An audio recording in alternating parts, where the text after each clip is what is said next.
亲爱的观众老爷们，大家好呀！我是爱看剧的团子，喜欢节目的观众老爷们，拜托点赞和订阅哟！团子在这里先行拜谢了。今天继续给大家讲述解读《恶之心的人们》第3章的故事。上一章我们说到，小勇没有放弃调查红帽子一案，在他的努力下，终于抓到了红帽子案件的真正凶手阿强，被关押了1年的男友因此沉冤昭雪。然而外界随之多了质疑警方胡乱判案的声音，土班长为了转移舆论的骂声，将小勇和罪犯联系的消息放给了记者，小勇自然被不明真相的群众声讨起来。加上老国的劝导，他最终选择了加入老国成立的小组。回到本章，2000年5月，首尔地方警察厅新来的统计分析官宇宙找了一路，终于在一个偏僻的地下室找到了犯罪行动分析组，而眼前这个杂乱不堪的小屋，就是未来他新的工作地点。另一边，昌邑派出所接到了报警，有一个名为秀贤的小女孩失踪1周了，父母都很着急，值班的警察只好安抚起激动的2人，让他们回去等待消息。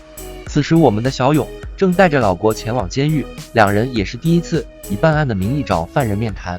很快3419号犯人就被狱警带到了他们面前，2人这次叫他过来是了解他6年前碎尸案的细节。在罪犯记录表上，3419曾将情妇碎尸成23块，对方听到这里被刺激到了，嚣张的表示其实是24块。 하나가 빠졌어?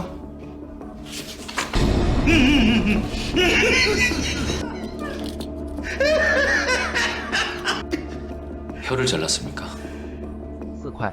他嫌弃金珠非常聒噪，于是活生生的将他的舌头嚼碎了。这种变态的行径让一旁的老国都吓到了。面谈结束后，2人选择好好的放松一下，一直等到天黑，老国才想起来忘记让新人宇宙下班了，于是连忙给办公室打去电话，通知宇宙下班的事。挂断电话后，他还想和小勇一起吃顿饭，原来他老婆和孩子都去外国了，所以不想一人孤单吃饭。小勇本想拒绝，但是听他这么说，最后还是同意了。时间来到第2天，昌邑地带一个收废品的老奶奶正在捡垃圾时，突然发现了恐怖的东西，害怕的她连忙报了警。警察很快封锁了现场，首尔地方警察厅召开会议，尹组长汇报起情况。这次的案件是儿童碎尸案，经过时间的发酵，已经成为了全国的热点话题。如今只发现了尸体的8个部位，其他部位有可能被凶手丢在了其他地方，而尸体的身份很有可能是失踪的5岁儿童秀贤。不久后，警察进行了地毯式调查，尸体的其他部位一一被找到，身份确定就是秀贤。而秀贤的父母在得知消息后如遭雷击，不愿相信的母亲在见到秀贤的碎尸后，终于彻底崩溃了。记者们也都忙了起来，报社的申局长见新来的崔记者似乎一副清闲的样子，于是命令他拿上相机，赶紧去工作，不管去哪里，只要能搞到热点新闻就好。而犯罪行动分析组也没闲着，老国简单的和新人宇宙认识了一下，就着手起这次碎尸案。然而宇宙却打断了他，如今他甚至连个工位还没有。之后趁老国去申请调查权限的时候，宇宙搬来了一张桌子作为工位，小勇见此和他聊起天来，问起他加入犯罪行动分析组的原因。然而对方似乎只是觉得这个组的名字很酷，所以才加了进来。听此小勇也没在意，他现在的注意力都被这次案件吸引了。另一边，老国正在向机搜队队长许吉抱怨自己新成立的小组办公室位置很差，人员也不够，他不惜自降官职也要成立这个小组，所以不希望自己做了无用功。之后还要求许吉将调查报告共享给他，然而许吉却拒绝了他。2人虽然私下里是好友，但是工作上的规矩还是不能随便打破的，这让老国非常气愤。回到办公室后，他决定去找尹组长商量这件事。正巧小勇之前和对方一起在警署共事过，于是小勇陪老国一起找上对方。见到尹组长后，2人表明了自己的身份。为了能取得调查情报，小勇向尹组长宣扬分析罪犯心理的重要性，然而对方似乎并没有合作的打算，拒绝的理由也很正当。如今因为没有办法锁定碎尸案凶手的身份，大家都忙得焦头烂额，所以没精力协助小勇预防犯罪的伟大事业，2人再次无功而返。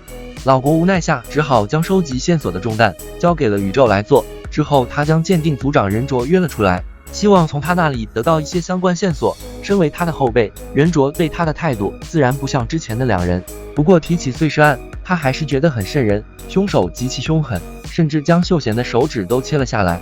被发现时还有着被冷冻的迹象，老国一一将线索记下来，之后向任卓要起相关的照片。任卓虽然觉得很难办，但因为两人的关系，最后还是偷偷将照片拿给了老国看。然而老国却突然违反了约定，将照片都拍了下来，人着无可奈何下，只好任他去了。另一边，韩国大学新闻信息论坛散会后，大韩日报的眼镜叫住了申局长，两人是老对头了。申局长暗暗叮嘱崔记者，这次一定要将对方比下去。很快，宇宙就接到了崔记者打来的电话，崔记者希望能从宇宙这里获取到一些独家情报。宇宙是个公私分明的人，听此立马挂断了电话。此时的小勇再次找上了3419，见对方似乎很讨厌一旁的录音机，小勇将其塞入包中，不过还是保持着打开的状态。之后小勇问起对方碎尸的细节，凭借对方的回答，他推测是觉得移动尸体麻烦，所以才进行了碎尸。不过这也说不通，因为3419连金珠的眼睛和舌头也没放过。3419听到他的推测，也给出了评价，称小勇只说对了一半。回到分析组后，小勇注意到老国将照片搞了过来，正好宇宙也搞来了时间和地点，拼接后案件清晰了不少。小勇根据尸体部位光滑的切口，推测凶手应该是个经常切东西的职业。他还注意到凶手处理碎尸用了2层袋子包装。三人头脑风暴，瞬间列出了凶手大致的特征：屠夫或者金肉店员工，现在处于失业状态。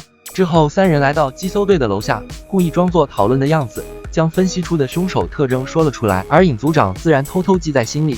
第二天一早，尹组长就根据昨晚的消息展开起调查。正工作的时候，小勇突然找上了他，希望能和他单独聊聊。然而尹组长似乎和他之前共事时发生过不愉快的事，所以态度非常恶劣，甚至觉得犯罪分析组只是因为好奇才来插手这次碎尸案，这让小勇心里很不舒服，两人不欢而散。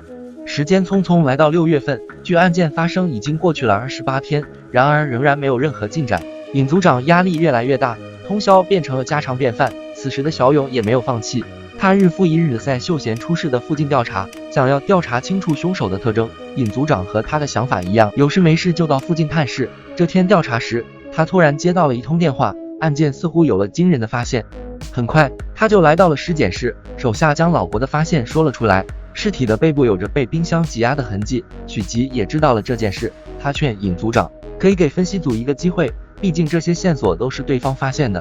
经过许吉的开导，他最终同意了和分析组合作。两边很快动身，调查起各大电器店来，希望找到那台冰箱的型号。功夫不负有心人，小勇和老国几经辗转，最后见到了一个冰箱专家，将冰箱的照片交给了对方，而专家也没有辜负他们的期望，很快就认出了冰箱的型号，1988年生产的大成冰箱，如今已经很难买到了。老国见此立马将消息同步给尹组长，而尹组长也有了突破性的发现，他们接到了举报。时间来到晚上，尹组长终于赶到了发现地点，一个小旅馆，而崔记者也闻风而动赶到了现场。正和申局长报告时，赶来的小勇顺手阻止了他，之后他带着老国来到了发现碎尸的房间中。经过一番调查，他们在床下面发现了秀贤的衣服，被凶手整整齐齐地叠在一起。1周后，尹组长找上了许吉，随着案件的调查，他们的人手开始不够用了。许吉给他的建议是寻求分析组的帮忙，毕竟分析组就是为了帮忙存在的，如果没有做出什么成绩，很可能不久后就会被撤除。而小勇也发现，凭借着分析组的力量是没有希望破案的，他决定写一份报告书，将推理分享给搜查组。说干就干，之后的几天里，他废寝忘食，连夜将报告书赶了出来。报告书中还加入了他新的推测，秀贤整齐的衣服证明凶手应该是很爱干净，并且处于独居状态，而作案道具很可能也会整理得很整齐。很快，众人就根据报告书头脑风暴，小勇推测凶手应该就在案发现场附近生活。然而尹组长表示，他已经调查过附近，并没有发现奇怪的地方。小勇继续分析，凶手选择了没有抗拒心理的小孩子猥亵，很可能是个性无能者，所以他觉得最好以那些有过性犯罪前科并且是儿童的罪犯展开调查。许吉表面上很抗拒，不过暗地里他偷偷示意老国可以进行非正式调查，老国自然会意。之后的几天内，几人根据小勇的猜测，逐一找上有过性犯罪前科的人进行调查，然而并没有什么进展，这让小勇有些自责。宇宙见此提出自己的建议，可以反过来调查，从独居的人入手调查性犯罪凶手，这让小勇眼前一亮。新方向很快确定，他们获取了30-40岁独居男人的名单，再次开始逐一排查。功夫不负有心人，尹组长的手下发现有4个人不在警察查询者名单中，凶手很可能就在这4个人中间。尹组长见此连忙联系老国，几人分头行动，开始调查。小勇来到负责的地点，注意到对方的物品都被整理得很干净，这让他几乎确定了就是对方。尹组长接到消息后立马动身，朝他赶去。本章完。喜欢节目的观众们记得点赞和关注，可以第一时间看到更新哦。我们下期再见，拜拜。